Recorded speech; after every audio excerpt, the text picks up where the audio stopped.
බයිබලෙන් නේද මේ දේශනා කරන්න ඕනේ නේද? ඒ නිසා බයිබලෙන් තමයි දේශනා කරන්න යන්නේ.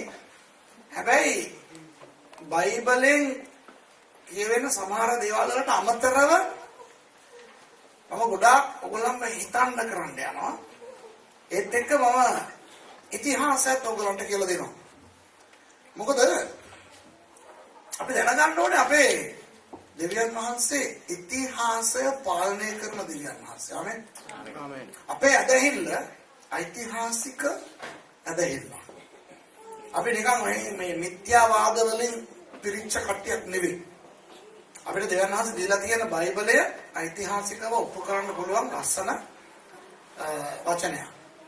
ඒ නිසා අපේ බයිබලයේ සිදුවෙච්ච සිදුවීම් අපිට ඒ බයිබලයේ කියලා තියෙන තැන් වලට ගිහිල්ලා අපිට පුරා විද්‍යාවෙන් හොයාගෙන විද්‍යාවෙන් ඒවා ඔප්පු කරගෙන ඉතිහාසය හරහා ඒවා තහවුරු කරගත්ත දේවල් තමයි අපේ බයිබලයේ තියෙන්නේ. බයිබලයේ හිටපු රජවරුන්ගේ නම් කිව්වහම ඉඳලා ඇති ඒ වගේ කට්ටිය එහෙම කියලා නෙවෙයි අපි කියන්න පුළුවන්කම තියෙන අපිට පුළුවන්කම තියෙනවා ඒවා ඇත්තටම හිටියා. හරිද? ඇත්තටම හිටියා මෙන්න මේමයි හිටියේ. ඒකට ඓතිහාසිකව ස්ථිර කරන්න පුළුවන් ලස්සන බයිබලයක් තමයි දෙවියන් වහන්සේ අපිට දීලා තියෙන්නේ. ඒත් එක්ක අපිට මේ ඉස්සලා කවුද කෙනෙක් මම ඇහුවා මට මනෝවිද්‍යාව දන්නවද? කොතනද නේද ඇහුවේ? දැනගෙන ඇහුවද නැත්නම් නිකන් ඇහුවද? නෑ ડોක්ටරේට් එකේ මනෝවිද්‍යාව තියෙනවා. කීයදෙනෙක් දන්නවද මම මනෝවිද්‍යාව වෛද්‍යවරයෙක් කියලා? දන්නේ නැත්තේ කවුද? ඒක මම දැනගෙන හිටියා ඒක. හිටියා හරි. ඔව් දැන් මම අද කතා කරන්න යන්නේ ඒකේ ගොඩක් මනෝවිද්‍යාවක් මම දාන්න යනවා ඔයගොල්ලන්ට. ඔයගොල්ලන් මෙතනට ගෙනියලා මට හිතන්න කරන්න. මොකද බයිබලේ මනෝවිද්‍යාව ගොඩක් තියෙනවා. මනෝවිද්‍යාව කියන්නේ නපුරු දෙයක් නෙවෙයි. ඒක ඇත්තටම විද්‍යාවක්. හරිද? මොලේ කොහොමද ක්‍රියා කරන්නේ? ඒ ආදි වශයෙන් අපි හොයාගෙන කොහොමද ඇති කරන ලස්සන දෙයක් තමයි ඔක දෙවියන් වහන්සේ තේ විදිහට අපේ මවල තියෙන්නේ නේ. අපිට මොලයක් දීලා තියෙනවානේ. ඉතින් ඒක අධ්‍යයනය කරන එක තමයි මනෝවිද්‍යාව කියන්නේ. හොඳයි මම දැන් කතා කරන්න යන්නේ යේසුස් වහන්සේගේ මරණය. යේසුස් වහන්සේගේ මරණය සිදු වුණානේ යේසුස් වහන්සේව අත්අඩංගුවට ගත්ත වෙලාවේ ඉඳලා. යේසුස් වහන්සේව කුරුසිපත් කරානේ. ඒ කාලය දල වශයෙන් පැය 20යි. හරිද? යේසුස් වහන්සේව ගෙත්සමනේ උයනේදී අත්අඩංගුවට ගත්ත නේද? බ්‍රහස්පතින්දා දවසක රෑ යේසුස් වහන්සේව අත්අඩංගුවට ගත්තා. හරිද?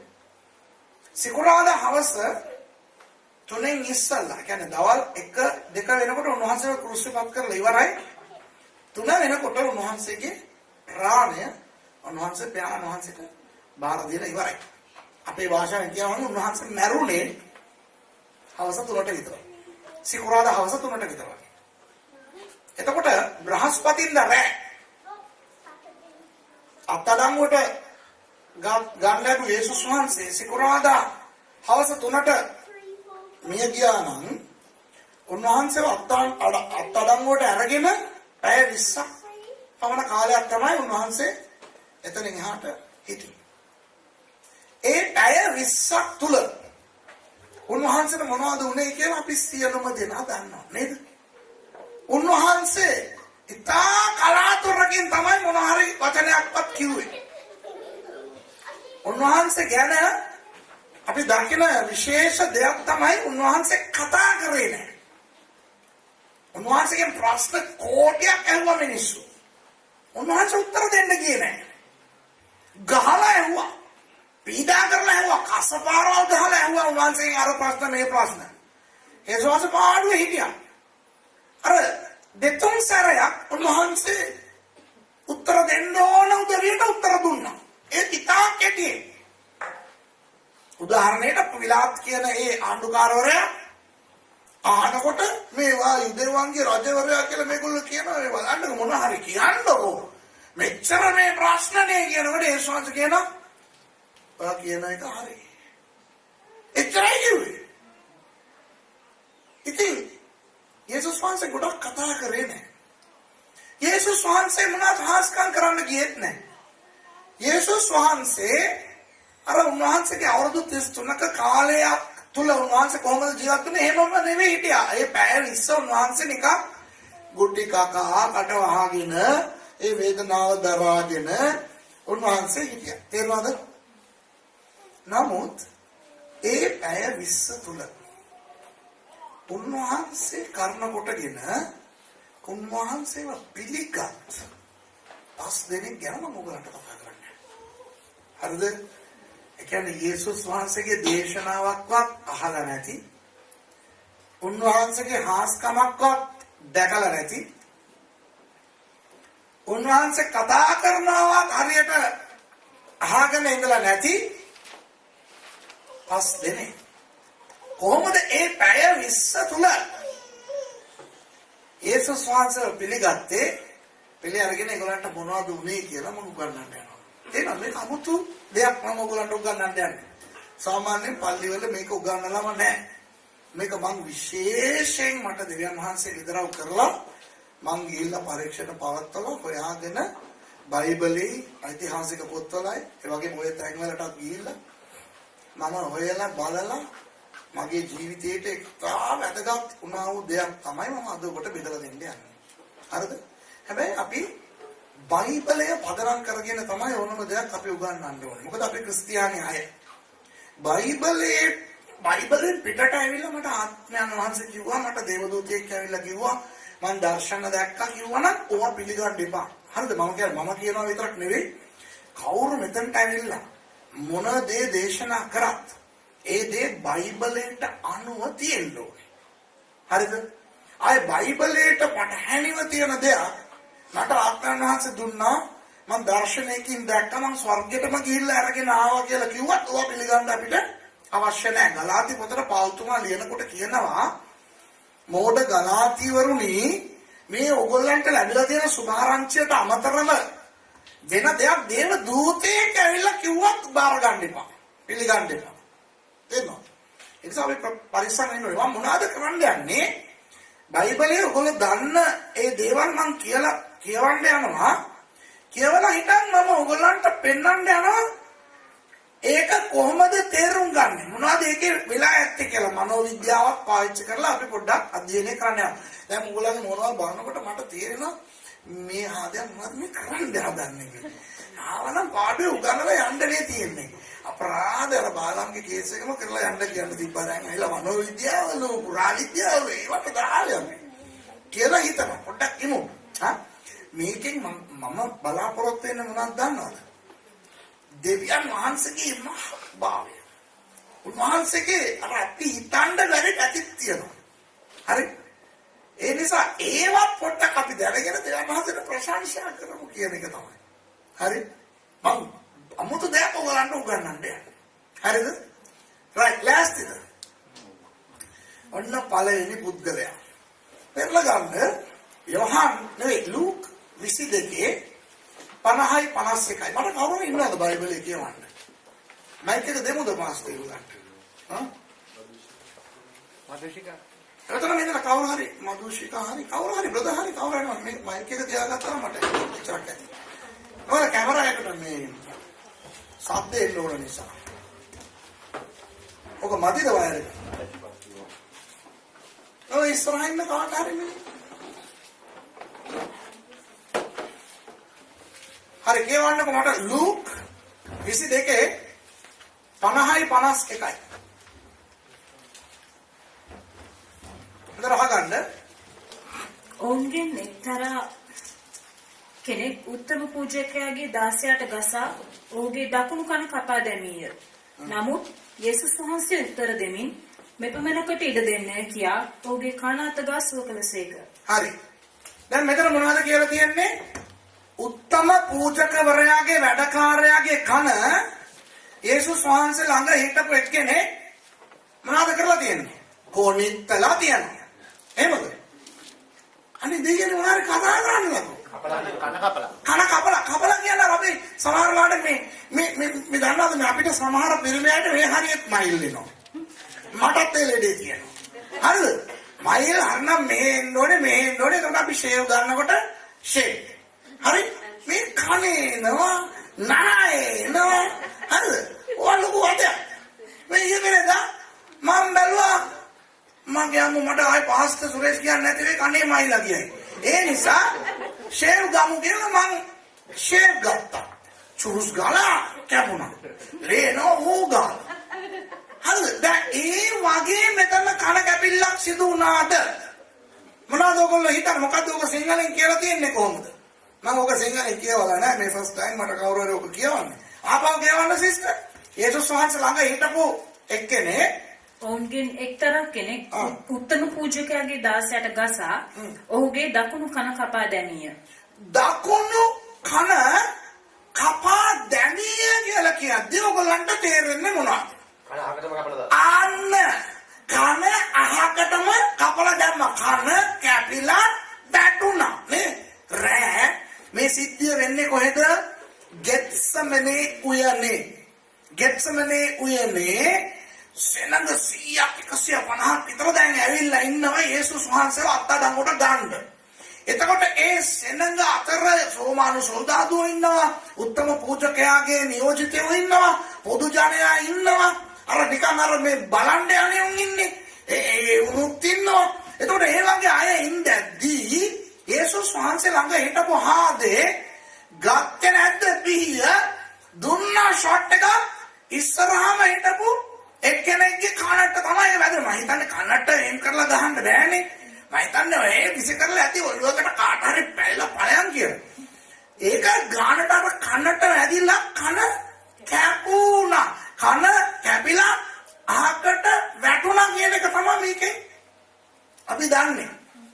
එතකොට යේසුස් වහන්සේ ඒ කවපු හාදයට කියනවා මේ අලෝ ඔක අහකට දාන්න කියලා මේ මනුස්සයට සුවය දෙනවා. සුවය දෙනවා කියන්නේ මොන වගේ සුවයක්ද? අනේ මේ හරිය මේ කනක් වැටලා ඇති පොඩ්ඩක් එනවා කාගෙන මේ මොබයිල් ෆෝන් එකක් තියෙනවද මේ ෆ්ලයිට් එක දාන්න ඔයා හම්බුණා කියලා ඒක අරන් තියලා ඇලෙව්වද? නැත්තම් එහෙමම අල්ලලා තුංගාලා අලුත් කනක් මැව්වද? කොහොමද එතන සුවය ලබා දීලා තියෙන්නේ? ඔව් හොයාගෙන ඉන්න බෑ නේ මේ මෙතන ඇවිල්ලා මේ සියගණ මිනිස්සු ඇවිල්ලා මේ අල්ලන්න හදනකොට එතන තියෙන කලබලයට අර කැපිලා විසිකුණු මේ කන හොයාගෙන ඉන්න බෑ නේ. එතකොට එතන මේක තමයි යේසුස් වහන්සේ කරපු අවසාන හාස්කම කුරුසියට යන්න කලින්.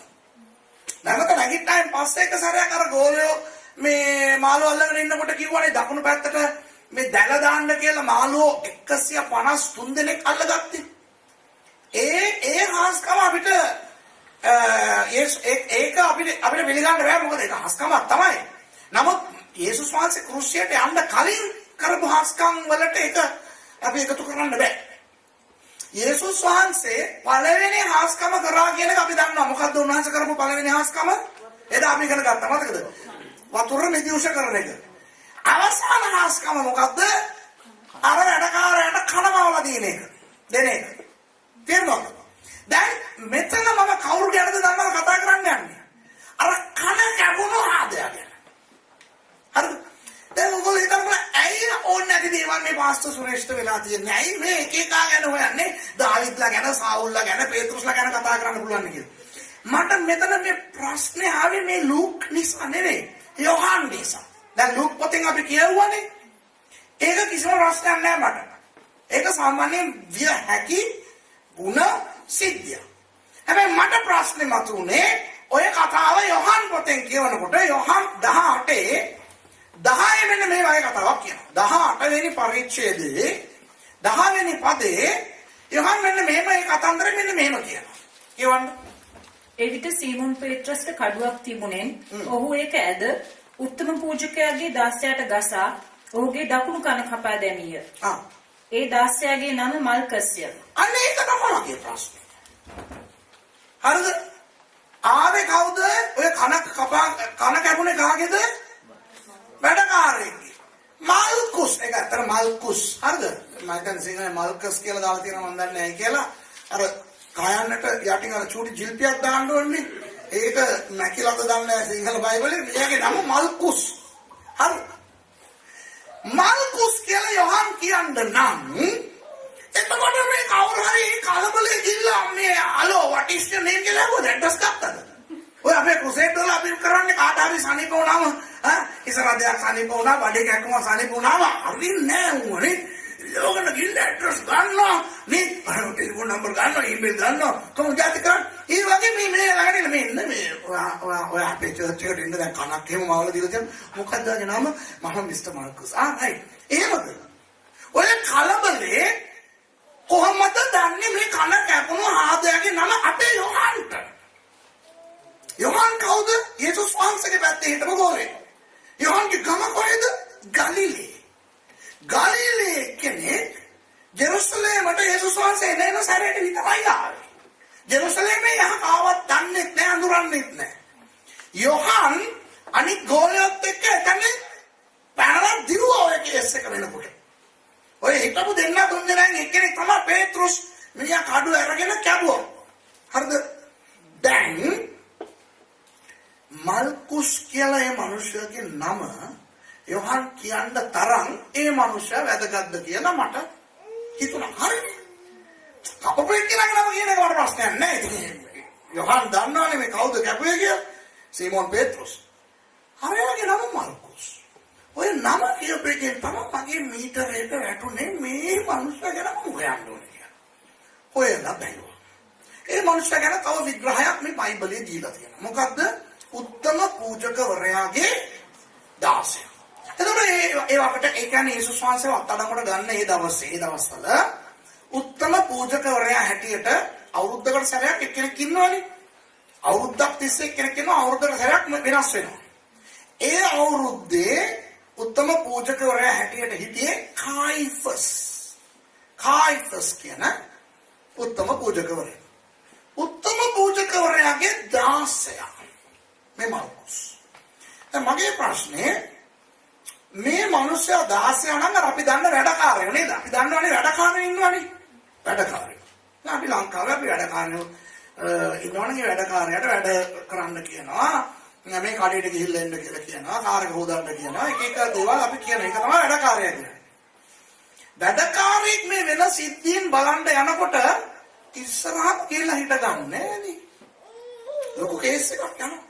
රෝමානු සොල්දාදුවරු යුදෙව් වැදගත් අය මේගොල්ලෝ යේසුස් වහන්සේව අත්අඩංගුවට ගන්න යනකොට පේත්‍රුස් කන කැපුවේ අර සෙනඟ මැදට ගිහලා මේ පොඩ්ඩක් ඉන්න දෙන්න මේ ගිහලා ඇතුළට ගිහලා ඒකට ගැහුවා නෙවෙයි ඉස්සරහම එනකොට කෙනෙකුට ගැහුවා.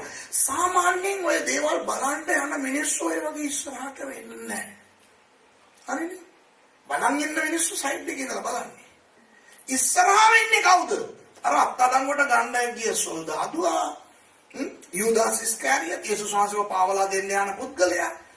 ඒ වගේ අර වැදගත් අය තමයි ඉස්සරහා ඉන්නේ. හරිද? එතකොට මේ මිනිස්සයා ඉස්සරහා හිටියා නම් උත්තම පූජකවරයාගේ වැඩකාරයා නම් මෙතන ඊට වඩා මොකක් හරි තියෙන්න ඕනේ කියලා හොයලා බලනවා. එහෙම හොයලා බලනකොට මට ලැබුණා හොඳ විස්තරයක්. දැන් බලන්න මතකද ආබ්‍රහම්ට හිටිය 16ක් වැඩකාරයෙක් එලියේසර් කියලා. දන්නේ නැහැ නේ? ආබ්‍රහම් දන්නවද? ආබ්‍රහම්ට හිටිය 16ක් එලියේසර් කියලා. දෙවියන් වහන්සේ කිව්වනේ ආබ්‍රහම්ට ඔබ තුලින් මම ජාතියක් ඇති කරන්න යනවා කියලා.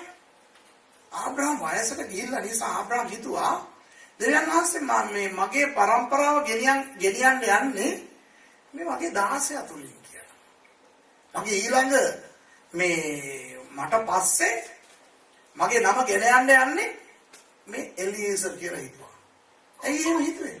ඒ කාලේ තිබුණා යුදෙව් අතර සංස්කෘතියේ තිබුණ දෙයක් කාටවත් හරි දරුවෝ නැත්තම් ඒ වැඩකාරයින්ගේ පොඩි කාලේ ඉඳන් ගෙදර හැදුණු සේවකයෙකුට ඒ තනතුරු දීගෙන ගිහිල්ලා අන්තිමට ඒ ස්වාමිවරයාට පස්සේ එයා කියන තත්ත්වයට ගේන සංස්කෘතියක් තිබුණා. නැද පෙරදිග රටවල් වල ඒ දවස්වල.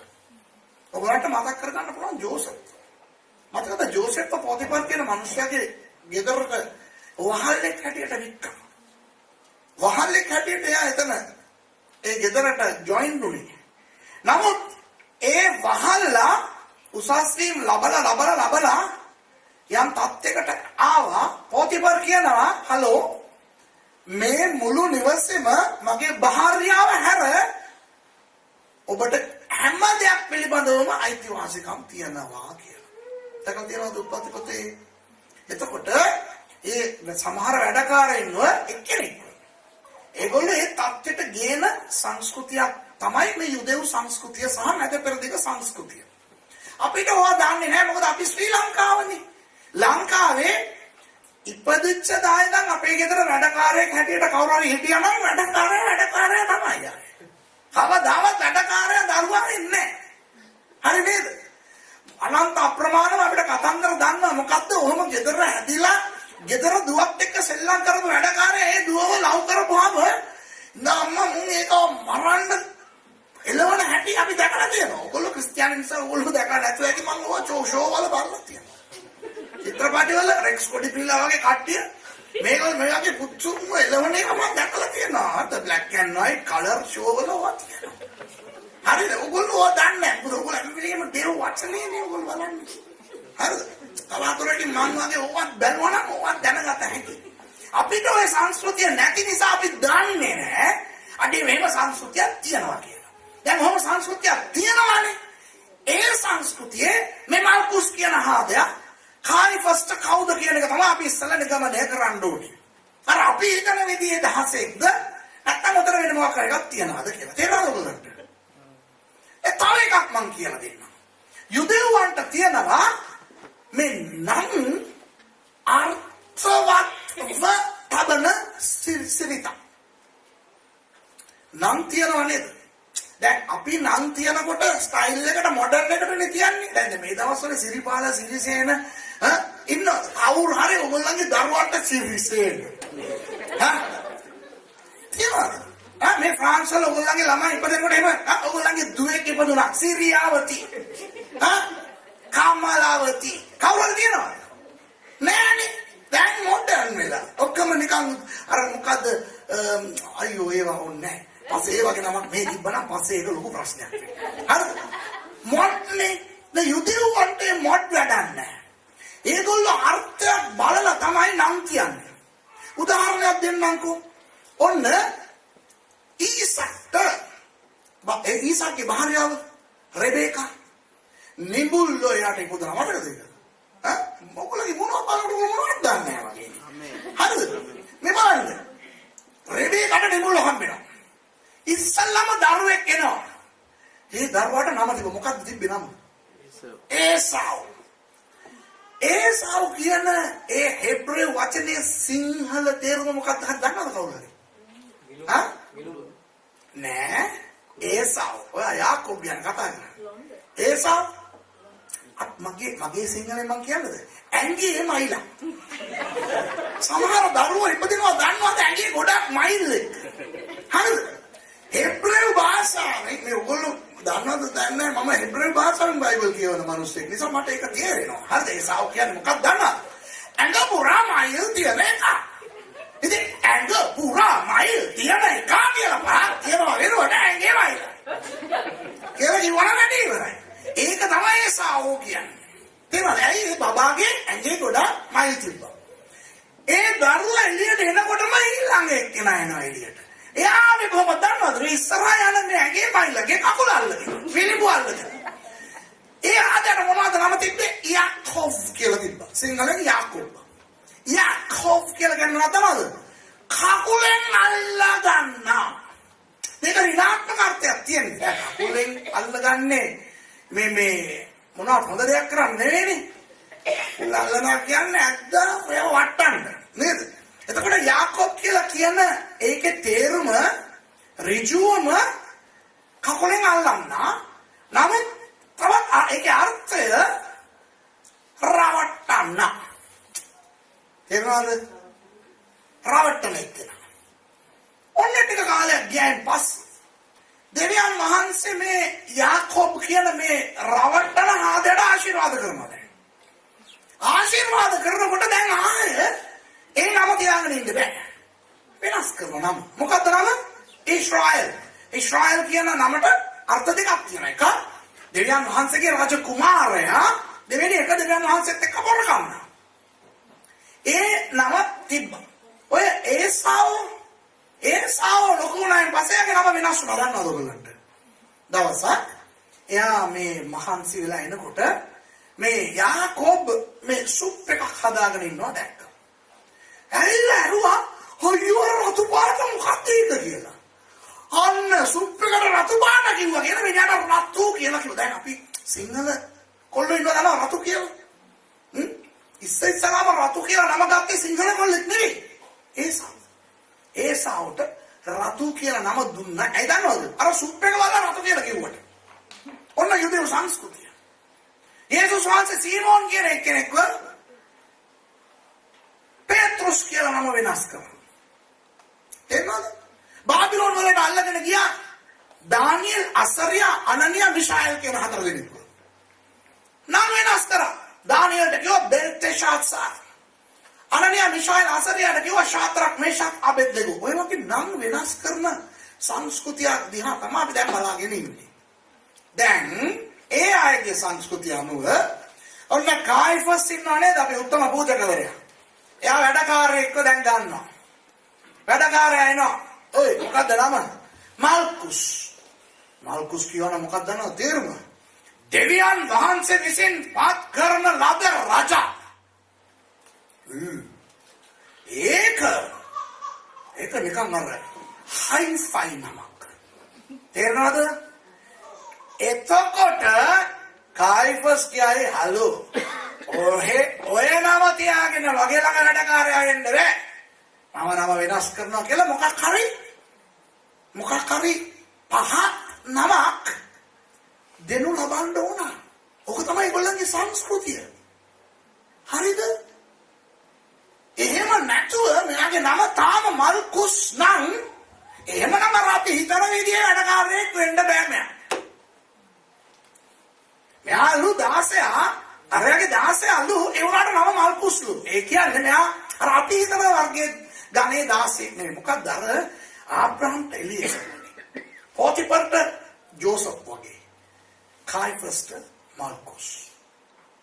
ඊට පස්සේ තව මම ඔය හෙව්වා. මොකද්ද උනේ උතන කියලා. කායිෆස්ගේ මාලිගාවේ කායිෆස්ට පස්සේ හිටපු නායකයා තමයි මේ මල්කුස් කියන්නේ. කායිෆස්ට 16. අනිත් අයට ලොක්කා. කායිෆස්ගේ ඇසිස්ටන්ට්. දැන් තේරෙනවද ඔයගොල්ලන්ට? කායිෆස්ට 16. දැන් බලන්න අපේ සභාවේ ඉන්නවා ඇසිස්ටන්ට් පාස්ටර්. හරි මගේ ඇසිස්ටන්ට් පාස්ටර්ලා ඉන්නවා. දැන් ඇසිස්ටන්ට් පාස්ටර්ලා මටනේ ඇසිස්ටන්ට්. සභාවේ ඉන්න ඇදහිලිවන්තයින්ට කවුද ඒගොල්ලෝ? පාස්ටර්ලා. දැන් මම නෑ. මම ෆ්‍රාන්ස් වල. දැන් ලංකාවේ මෞකාවේ සභාවේ පාස්ටර් කවුද? ඒ ඉන්න ඇසිස්ටන්ට් පාස්ටර්. දැන් කවුරු හරි මොකක් හරි ප්‍රශ්නයක් කියලා මේ අහනකොට මාව හොයන්න බෑනේ. මං වෙනුවට එතන මගේ ආධිපත්‍ය ඇතුව මගේ රාජකාරිය කරන්න මා විසින් පත් කරන ලද්දේ මාගේ 16. නමුත් ඒ අයට ඒ 16 නෙවෙයි නායකයා.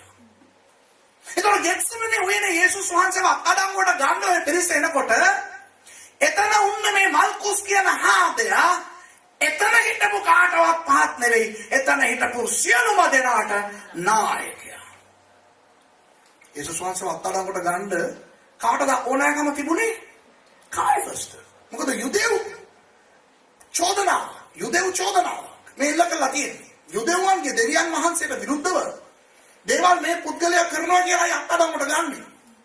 ඒ නිසා කායිෆස් තමයි ඔතනට ඇවිල්ලා යේසුස් වහන්සේව අත්අඩංගුවට ගන්න ඕන. කායිෆස් වෙනුවට කායිෆස්ගේ මාලිගාවෙන් එවන ලද නායකයා තමයි මල්කුස්. දැන් තේරෙනවද ඔයගොල්ලන්ට?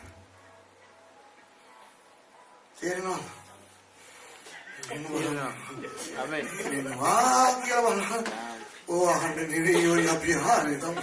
එහෙම බලනවද? ඈ? මට නම් තේරෙන්නේ මේ ලයිට් අරවනවා දාලා නිසා මට ඔයගොල්ලන්ගේ මෝනවල පැහැදිලිව පේන්නේ නැහැ. කිරිත්තනවද, රවනවද, hina වෙනවද නැත්තම් මේ භූතෙක්ව දර්ශනයෙන් දැකලා බලන් ඉන්නවා වගේ ඉන්නවද කියලා. මම මේ කතා කරන්නේ කටෙන් වුණාට බොක්කේ. ඔව් මේ කටෙන් ආවට මේ හරිය හිලක් තිබ්බනම් ඒකෙන් ලීක් වෙනවා. මොකද බොක්කෙක් මේ කතා කරන්නේ ඔයලා බලන්න මම මේ දේවල් කියනකොට මේකම සුද්දන්ට කිව්වනම් oh my god what තරමද අපේ මිනිස්සුන්ට අන්න යේසුස් වහන්සේ ඇවිල්ලා කියන්නේ.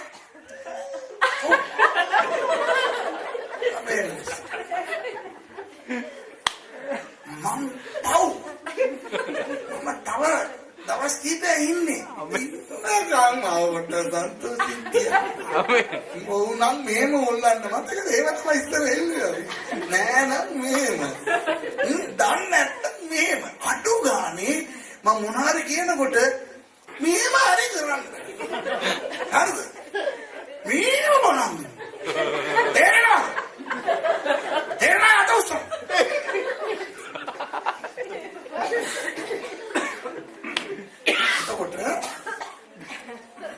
ආයෙ බොරුවට කෑ ගන්න බෑ මම දන්නවා බොරුවට කෑ ගන්න කියලා.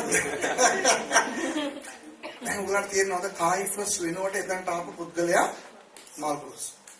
එතකොට මේ තව පොඩ්ඩකින් මම කියන්නම් මේ සිර මැදිරි පහක් තිබ්බා තුනක් තිබ්බා ඉස්රායෙල්. කියන්නේ බන්ධනාගාර සිර මැදිරි නේ බන්ධනාගාර තුනක් තිබුණා. යුදෙව් ආගමට විරුද්ධව මේ චෝදනා කරන ලද සිරකාරීන්ව සිරගත කරන්නේ කායිෆස්ගේ මාලිගාවේ යට තියෙන බන්ධනාගාරේ. රෝමානු අධිරාජ්‍යයට විරුද්ධව කවුරු හරි වැරදි කරොත් ඒ අයව තියන්නේ පිලාත් කියන රෝමානු ආණ්ඩුකාරවරයාගේ මාලිගාවේ තියෙන බන්ධනාගාරේ. නැත්නම් ඔය මේ සාමාන්‍යයෙන් හොරකම් කරලා මිනි මරලා ඔය මොකක් හරි රෝමානු අධිරාජ්‍යයට විරුද්ධව වුණත් කරලා නැහැ. ආගමට විරුද්ධව වුණත් කරලා නැහැ. නිකන් අර සමාජ මේ වැරදි කරපු අයව හිර කරලා තියන්නේ හෙරොද් රජතුමාගේ මාලිගාවේ තියෙන මේ බන්ධනාගාරය. එතකොට දැන් යේසුස් වහන්සේව ආගමික චෝදනාවක් මත පමණක් අත්අඩංගුවට ගත්තොත් උන්වහන්සේව මරන්න බෑ. උන්වහන්සේව මරන්න නෙමෙයි ආයත ඕන වෙලා තියෙන්නේ. මරන්න නම් රෝමානු අධිරාජ්‍යයට විරුද්ධව යේසුස් වහන්සේ මොනවාරි කරා කියලා මේගොල්ලෝ කියන්නේ. ඒකයි මේගොල්ලෝ අර කායිසර්නේ රජතුමා. එතකොට යේසුස් වහන්සේ මමයි රජා කියලා කිව්වා කියලා රෝමානු අධිරාජ්‍යයට විරුද්ධව එහි ඉන්න කායිසර්ට විරුද්ධව නේ යේසුස් වහන්සේ දේවල් කරා කියලා යුදෙව්වෝ රෝමානු වරුන්ගෙන් ආයාචනා කරලා එවිල මේව අල්ලගන්න කියලා. එතකොට පිලාත් විසින් රෝමානු සොල්දාදුව යවනු ලබනවා යේසුස් වහන්සේව අත්අඩංගුවට ගන්න. නමුත් චෝදනා කරන්නේ කායිෆස්ගේ මාලිගාවෙන් නිසා ඒ රෝමානු සොල්දාදුවන්ව එතනට එක් කරගෙන එන මූලිකයා මාල්කුස්. හරිද? ඒක ඉස්සරහම එනවා. ඒක මාල්කුස් ගැන තව පොඩ්ඩක් අපි කල්පනා කරලා බලමු. කායිෆස්ට යේසුස් වහන්සේව මරන්න ඕන නම් කායිෆස්ටයි එතන ඉන්න යුදෙව් අයටයි යේසුස් වහන්සේව මරන්න ඕනේ මනුස්සයව අල්ලන්න ඕනේ ඒ වගේ යේසුස් වහන්සේට විරුද්ධව ඒ උග්‍ර කෝපය තියෙනවා නම් ඒ උග්‍ර වෛරය ඒ උග්‍ර කෝපය මල්කුස්ට තිබිලා ඇති නේද? එතකොට උතන්ට ඔය කාණ්ඩේ නඩත්තු කරගෙන උතන්ට ඇවිල්ලා තියන්නේ මේ මිනිස්සුන්නේ. දැන් අපි දන්නවනේ. දැන් අපි අර නිකන් අර ඉස්සර හිතුවා වගේ අර නිකන් ඔය බලන්න ආපු වැඩකාරයෙක් කියලා හිතන්නේ. දැන් දන්නවනේ කවුද මෙයා කියලා. ඒතර මෙයා යේසුස් වහන්සේ ගැන මොන වගේ ආකල්පයකින්ද උතන්ට ඉන්නේ? අර වෛරය අපිට කවදාවත් ඉවර කරන්න ඕනේ. කවදාවත් විනාශ කරන්න කියලා එහෙම තමයි ඔය මාල්කුස් එන්නේ. ඒ ඉස්සරහ ඉඳගෙන යුදාස්ගේ හානේ කො එන්නම මොකද කියලා. ඒක යුදාස් කියලා මේ සිපගත්තා යේසුස් වහන්සේ රයි. ඒකට මාල්කුස් තමයි කියන්නේ සොල්දාදුන්ට අරු තමයි එල්ලන්ද කියලා කියන්නේ. එතකොට තමයි අර පේත්‍රුස් අප්සෙට් වෙලා ඔය කඩුව අරගෙන දුන්නේ ෂොට් එක. ඔය කන කැපුණාම ඕනම මිනිස්සු මාල්කුස් නේ මොන කයියා වුණා. ඔය වගේ දෙයක් වුණාම කන කැපල කමන්නේ අල්ලපන් කියලාගෙන ඉඳීද නැත්නම් අම්මෝ කියලා කන ගැන අවධානය යොමු කරන්න. හිතන්න ඕගොල්ලෝ දැන් අන්න මනෝවිද්‍යාව දැන්. තපොට හිතලා බලන්න. ආව් කොමර ජිල්ලා ප්‍රෙසිඩන්ට් හිතුවේ නෑ. මේගොල්ලෝනේ කයියෝ වගේ ඉන්නේ කවුද හිතුවේ මේ කනයයි කියලා. කනේ පාරක්වත් ලැබෙයි කියලා හිතන්න බැරි තැනක කන මාගිය. කන පාර. කනේ පාර නෙවෙයි කන පාර. එතකොට මේ වන්සුනා හයි හවු තනලේ පෙරෙන්ඩාති හැබැයි එයාට මේක උනේ අනිත් කට්ටියට දෙන්නේ නැහැ අනිත් කට්ටිය ඒගොල්ලන්ට මේක නෝමල් එකක් නේ අර අපි කණ්ඩායමක් එක්ක මොකක් හරි විරි වෙලා කරනකොට කවුරුහරි වැටෙනවා කියලා අපි ඒක බලාගෙන ඉන්නේ නැහනේ නේ ඔව් thank you කෙනෙක් කියලා ඕකේ නෑ එනවා කියන්නේ ඒ වගේ දැන් එතන හිටපු කට්ටියට ඕනේ ඕකේ කන කැප බලන්න හරි නෝටි වැඩක් කරේ අර එන්නේ මේ ප්ලාස්ටර් තියනවා ගේන්න කියලා ඔක්කොම යේසුස් වහන්සේව අත්අඩංගුවට ගන්න එක අතහැරලා මේකට සාත්තු සප්පාය කරගෙන ඉන්නේ නැද්ද කවුරුත් ගණන් ගන්න නැතුව ඇති ඒගොල්ලෝ ආපු වැඩේ කරගෙන යනවා දැන් ඕඩර් එක ලැබිලානේ තියෙන්නේ අත්අඩංගුවට ගනින් කියලා දැන් එතනින් පස්සේ බයිබලෙත් කියනවා ඉතිහාසෙත් කියනවා එතනින් පස්සේ ඒ සංස අල්ලගෙන ගිහිල්ලා ඉරලා අඳුම් ටික ගහලා ඇනලා කෙල්ල ගහලා මාස ඇද්දගෙන ගියා කියලා. හැබැයි මල්කුස් ගැන හිතන්න.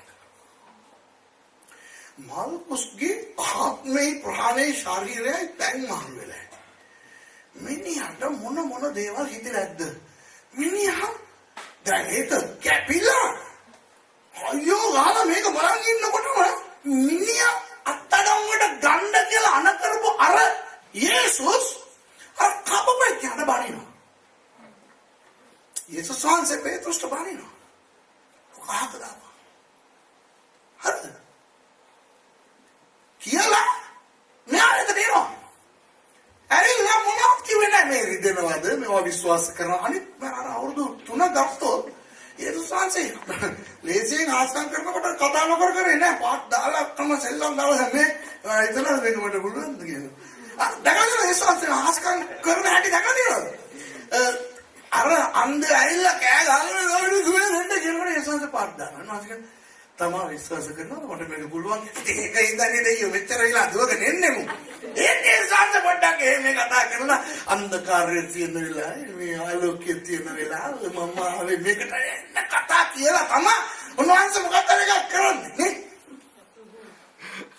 නේ මෙතන මාල්කුස්ද කවුද මගේ ගෝලේ පිටත් වෙලා හරිද ඒත් අපි කරන්නේ මොකද මම මැරෙන්න ආවේ ඒ නිසා තමයි නැත්තම් මට කනනේ හරිද කියලා ඒසත් මොනවද කියන්නේ කියන්නේ නැත්තම් වෙන අර අපි ආත්මිකව පඩන්නේ ආත්මික බණ ඕනේ බ්‍රදර් කන කැපුවාද යා මේ අලුත් පාස්ටර් කෙනෙක් අවුරුදු 3යි ගණන් ගන්න එපා පස්සේ කාලේ හැදේ මං ගියායින් පස්සේ සුදාත් මේ ඉන්නේ ඒතර පස්සේ හරියයි මේ එන්නේ අපි ආත්මය කරමු කියලා අත අල්ලලා මේ සියලුම දෙනා මාව අත අඩංගුවට ගන්න ඉස්සර පොඩ්ඩක් ඇස් වහ ගන්න ඔක්කොම විශ්වාස කරන්න අර කඩුව පැත්තක තියලා අත දික් කරන්න මෙයා කෙරේ කියලා මොනවද කරන්නේ මොනවද වචනයක්වත් කතා කරන්නේ නැහැ කෙලින්ම ගියා ළඟට ඇල්ලුවා කන ටුන් දාලා අලුත් කන මවලා දුන්නා දැන් මල්කුස්ට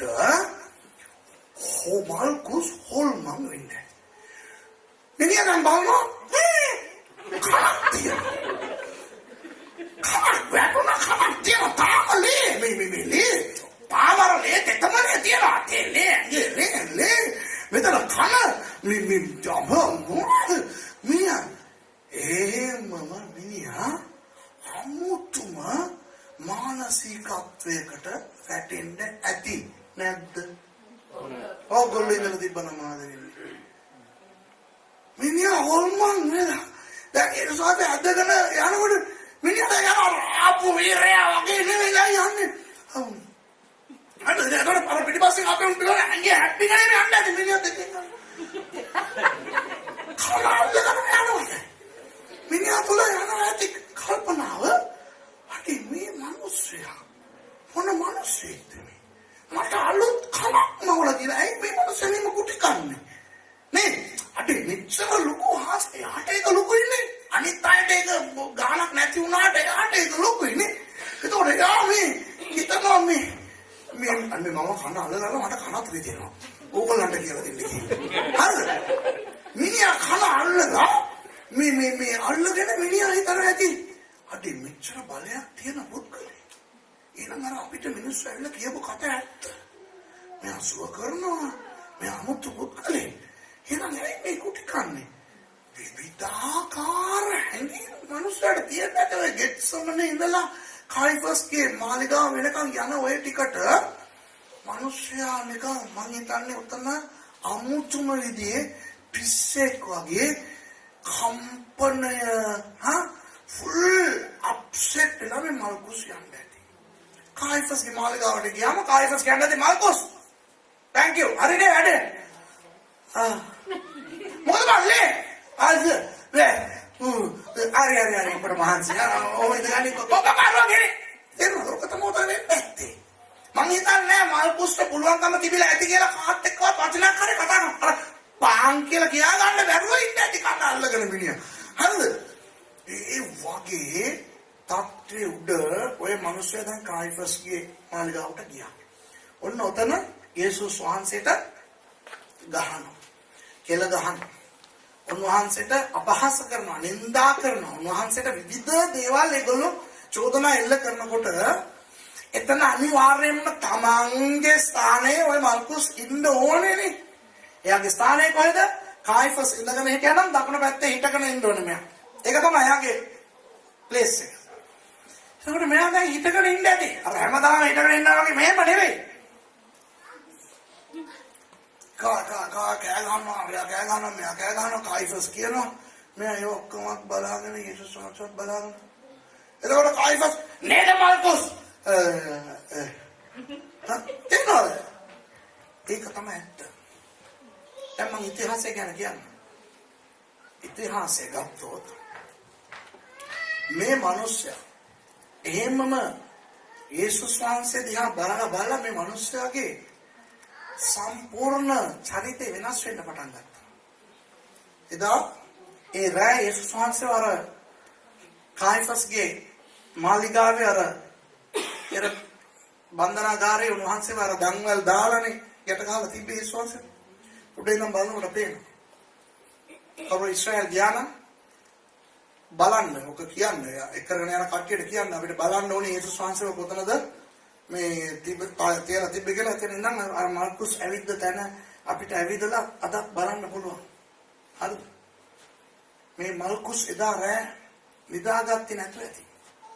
එදා රෑ මේ මිනිස්සු උඩින් ඉඳන් බලාගෙන යේසුස් වහන්සේව බලලා මේ මිනිස්සුන්ට හිතා ගන්න බැරුව ඇති. මොනවද මේ මිනිස්සු මේ කවුද මේ මිනිස්සු මොනවද මේ කියන්නේ? ඉතිහාසයේ බැලුවොත් ඒ ඉතිහාසය කියනවා මේ මිනිස්සු දිගටම යේසුස් වහන්සේව කුරුසිපත් කරන ඔය සිද්ධියට මේ මිනිස්සු සහභාගී වුණා. මිනිහා ගිහිල්ලා බැලුවා. බලලා යේසුස් වහන්සේ මරුණානේ.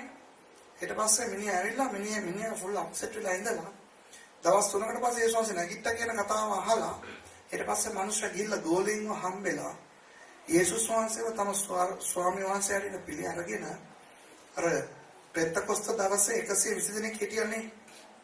ශුද්ධාත්ම වහන්සේගේ බෞතිස්ම ලබා ගත්තේ ඒගොල්ලන්ගෙන් එක්කෙනෙක් මේ මල්කුස් කියලා ඉතිහාසයේ සඳහන් වෙනවා. දැන් ඕක බයිබලේ නෑ. ඒ නිසා පිළිගන්න ඕනේ නෑ. හැබැයි මම කියන්නේ ඕක වෙන්න බැරි දෙයක්ද කියලා හිතන්න. ඕගොල්ලෝ එතන ඉඳලා තිබ්බනම් ඕගොල්ලෝ ඔය යේසුස් වහන්සේව පිළිගන්නේ නැද්ද? මොකද ඕගොල්ලෝ දන්නවා අත්තනකට ගන්න ලැබු මොහොත පටන් උන්වහන්සේ ගුටි කන්නේ මොකක් හරි හේතුවක් නිසා. යේසුස් වහන්සේට පුළුවන් ඔය හැම කෙනාම විනාශ කරලා උන්වහන්සේට බේරෙන්න පුළුවන්. මේ බලය තියෙනවා. මේ මගේ කන ඒකට සාක්ෂි.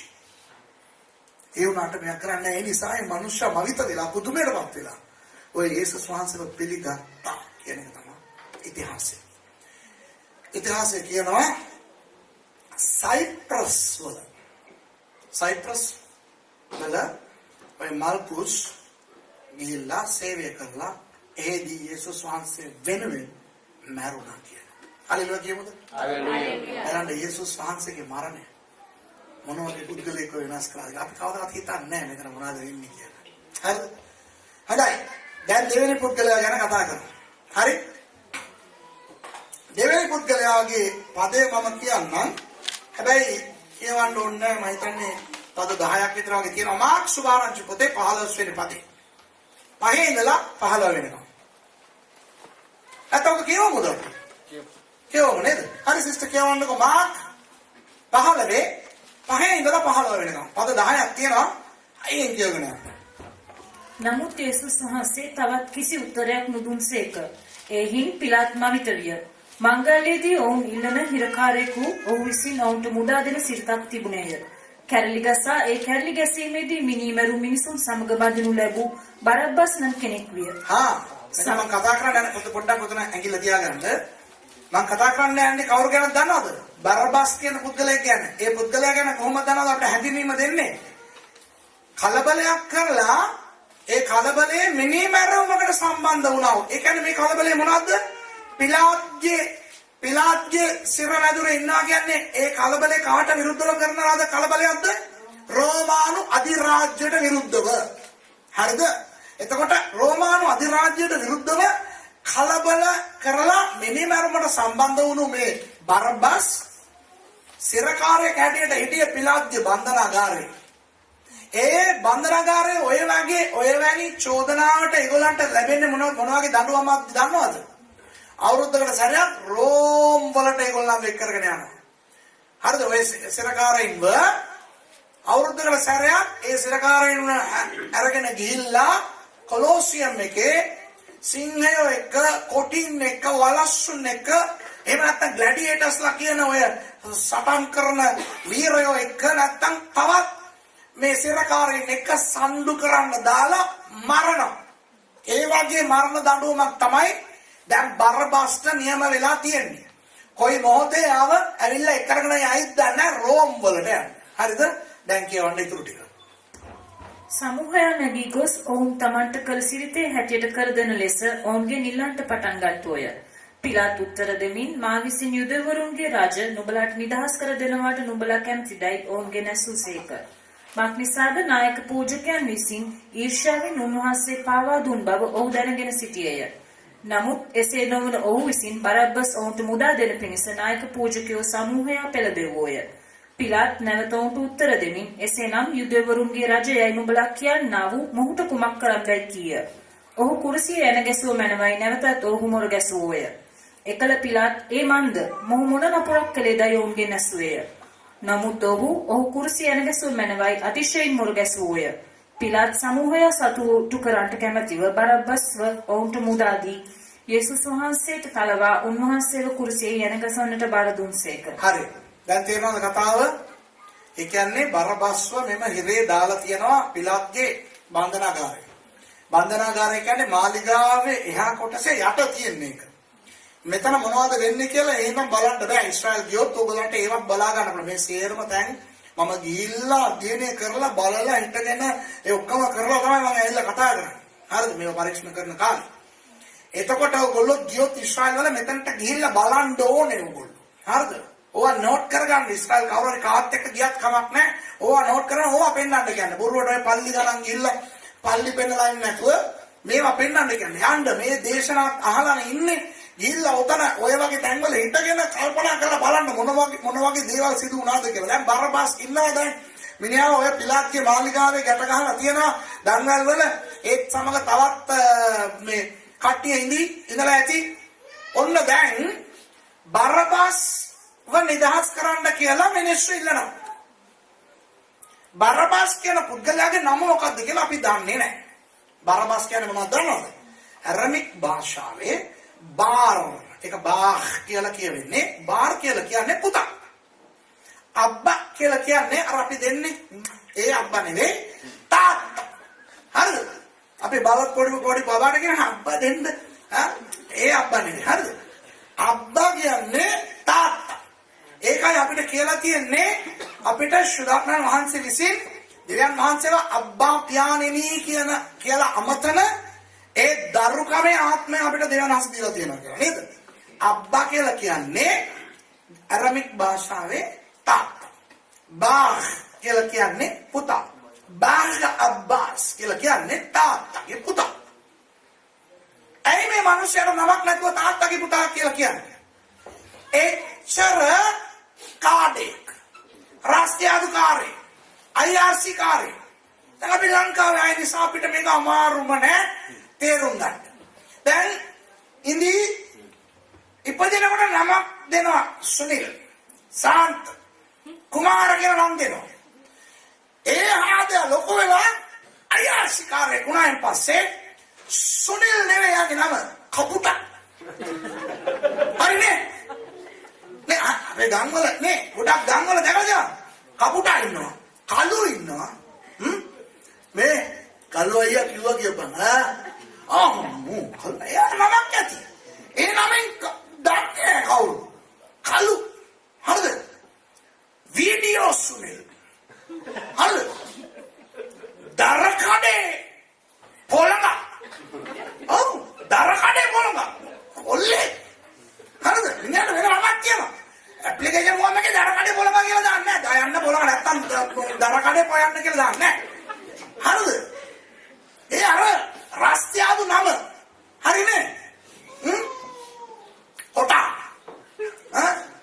නේද? ඔය කලුවා. ජිල් ජෝන්. ජිල් බරියා. ජල් පිරිස්. හරිනේ මං කියන්නේ. ඒ සංස්කෘතියත් මේ එහෙ තිබ්බා. එතකොට මෙයාගේ නම මොකක්ද කියලා අපි දන්නේ නැහැ. නමුත් මෙයා ප්‍රසිද්ධ වෙලා ඉන්නේ කොහොමද දන්නවද? තාත්තගේ පුතා. එතකොට තාත්තා කවුද? මිනිහා ලෝකයියා කෙනෙක්. එයාගේ පුතා මේ. හරිද? තාත්තා යාසිකාරේ. දැන් එයාගේ පුතා. එතකොට මේ අවුරුහරි ඇවිල්ලා කඩයක් කුඩු කරලා ගියා නම් කට්ටිය කතාවේ අර කඩයක් කුඩු කරලා ගියා. කවුද? තාත්තගේ පුතා.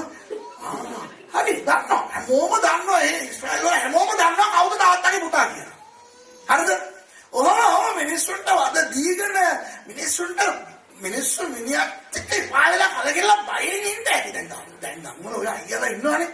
මිනිස්සුන්ට පෙන්වන්න බෑනේ අයියලා. නමුත් ඒ අයියලාට විරුද්ධව මොනවද කරන්න බෑ. පොලිසියනවත් කියලා මොනවද කියන්න බෑ. මොකද ඊට පස්සේ කේස් තමයි. කොහොම හරි රෝමානු අධිරාජ්‍යයට විරුද්ධව කැරැල්ලියක් සිදු වෙලා ඒකට මේ හදය සම්බන්ධ වෙලා මිනිමරුන් කරපු නිසා මිනිහව දැන් අල්ලලා යට ගහලා තියෙනවා. දැන් හැමදාම අර අවුරුද්දකට සැරයක් නේ ඇවිල්ලා එක්කරගෙන යන්නේ රෝමෙට ගිහිල්ලා මරන්න. දින නියමයක් දෙන්නේ නැහැ නේ. දින නියමයක් නොමැතිවනේ බන්ධනාගාරගත කරන්නේ. එතකොට බරබස් දන්නේ නැහැ. අර හැම සැරේම අර සෝදාදුව එන අර කකුල් අඩි සද්ද ඇහෙනකොට හිතයි අම්මෝ අද මාව ගෙනියන්න වෙන්නේ නැති ඉන්නේ කියලා. හරිද? ඔන්න ඔය වගේ දෙයක් තමයි මෙතන සිදු වුනේ. දවසක් ඔන්න සෝදාදුව එනවා. අර බරබස් හිතලා ඇති බරබස් ළඟ හිටපු තවත් සිරකාරයෙකුට කියන්න ඇති මචෝ අද අපි ඉවරයි වෙන්න ඇති බං කියලා. ඒ වගේම ඇවිල්ලා මේ මිනිස්සුව විතරක් ගලවගෙන යනවානේ. මේ මිනිස්සු හිතලා ඇති ඉවරයි බං අයියෝ අපරාධ කියලාගෙන යනකොට ඔන්න ගෙනියනකොට දකින්නවා පිලාත් හිටගෙන ඉන්න අර පැත්ත බලන්න. මිනිස්සුන්ගේ ගෝසාව ඇහෙනවා. බරපස් හිතලා ඇති මොකද්ද මේ අමුතු කඩු කේස් එකක් යනවා ඇති. මොකද හොගාලා මිනිස්සුන්ගේ සද්ද අර පිලාත් අතන ඉන්නවා. ඉතින් අර ටික කකුලේ දංගල් දාලා අතේ දංගල් දාලා මේ යනකොට බලන දකිනවා පිලාත් එහා පැත්තෙන් තවත් හාදෙක් හිටගෙන ඉන්නවා. කවුද? අපි දන්නවා යේසුස් වහන්සේ කියලා. දැන් බරපස් බලනකොට දකිනවා කවුද? තව මෑන් කෙනෙක් හිටගෙන ඉන්නවා. කොහොම හරි මෙයා එතනට ගියාම පුදුමෙන් පාත් වෙන්න ඇති බරපස් අර පිලාත් කියපු කතන්දරේ. මොකද්ද? පිලාත් මිනිස්සුන්ගේ මේ ඕගොල්ලෝ වෙනුවෙන් මම එක්කෙනෙක්ව නිදහස් කරලා අවුරුද්දකට සැරයක් නිදහස් කරලා සිරිතක් තියනවනේ. බරපස් නිදහස් කරන්නද නැත්නම් යුදෙව්වන්ගේ රජා කියලා ඔයගොල්ලෝ කියන මේ මනුස්සයව නිදහස් කරන්නද කියලා. බරපස්ට මොන දේවල් හිතෙන්නේ නැද්ද කියලා ඔයගොල්ලෝ පොඩ්ඩක් හිතලා බලන්න ඕන මනෝවිද්‍යාව දැන්. මනුෂ්‍ය මෙහෙම හිතලා ඇති.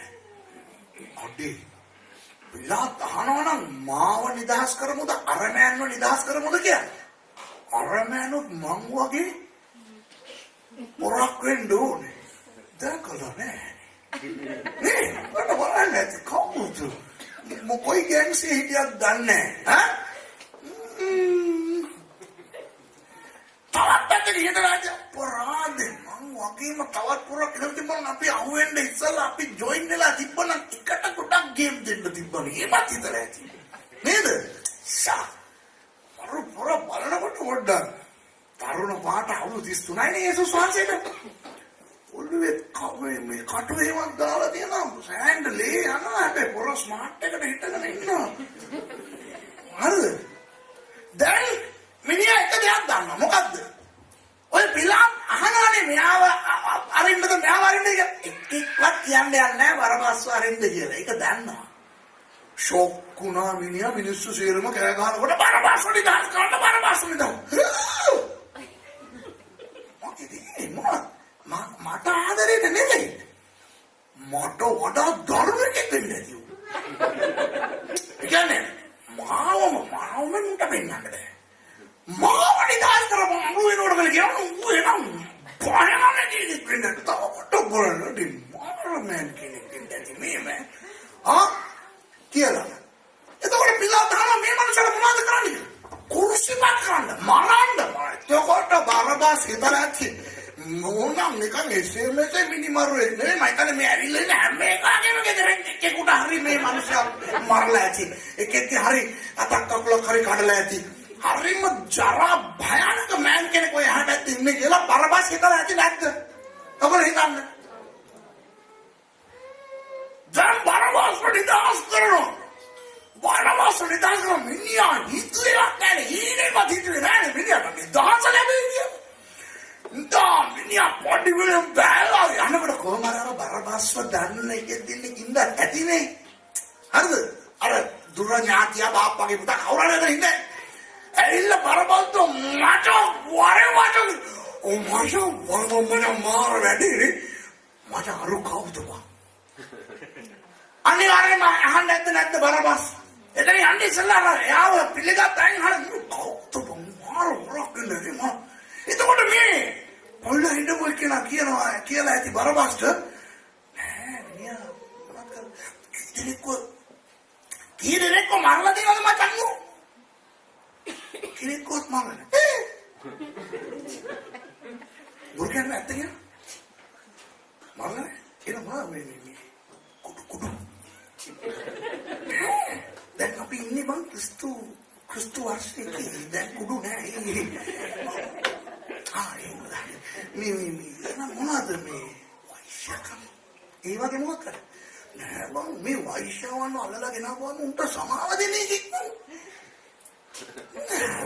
මේකේ තියෙනවා වෛශ්‍යකම් කරන්නලු වෛශ්‍යවන්ට සමාව දෙනවා හරි මිනිස්සුන්ගේ අත් කකුල් කපන්නලු අත් කකුල් කැඩිච්චේ උන්ට සුව දෙනවා මිනි මරන්නලු මොකද්ද සදාකාලික ජීවනයක් ගැන කතා කරනවා අමුතු පුරක් නේ කියලා හිතලා ඇතිද නැද්ද ඔයගොල්ලෝ හිතලා බලන්න හිතුවා එතනින් පස්සේ මනුස්සය එතනින් යන්න ඇද්ද මනුස්සයා ගිහිල්ලා මම පොඩ්ඩක් ඉන්න අපි දැන් නැයිද නිදහස් කරලා දෙන්න ඕන වෙලාවට ගෙදර යන්න පුළුවන් බලමු මොනවද වෙන්නේ කියලා එතකොට යේසුස් වහන්සේ වෙලෙම ඔතනින් පන්නට ගෙනල්ලා හරිද ඔයගොල්ලෝ පැෂන් ඔෆ් ද ක්‍රයිස්ට් බැලුවා නම් මෙල් ගිබ්සන් හොඳ වැඩක් කරලා තියෙනවා එයා කතෝලික පුද්ගලයෙක් වුණාට එයා හොඳට හොයලා බලලා සෑහෙන දුරට ඔය යේසුස් වහන්සේට පීඩා කරන ඒවා තියෙන්නේ ඒවා ලස්සනට ඒවා කරලා තියෙනවා අර කොකු අරම අර පැෂන් ඔෆ් ද ක්‍රයිස්ට් චිත්‍රපටයේ තියෙන ඒවා හරි එහෙම යේසුස්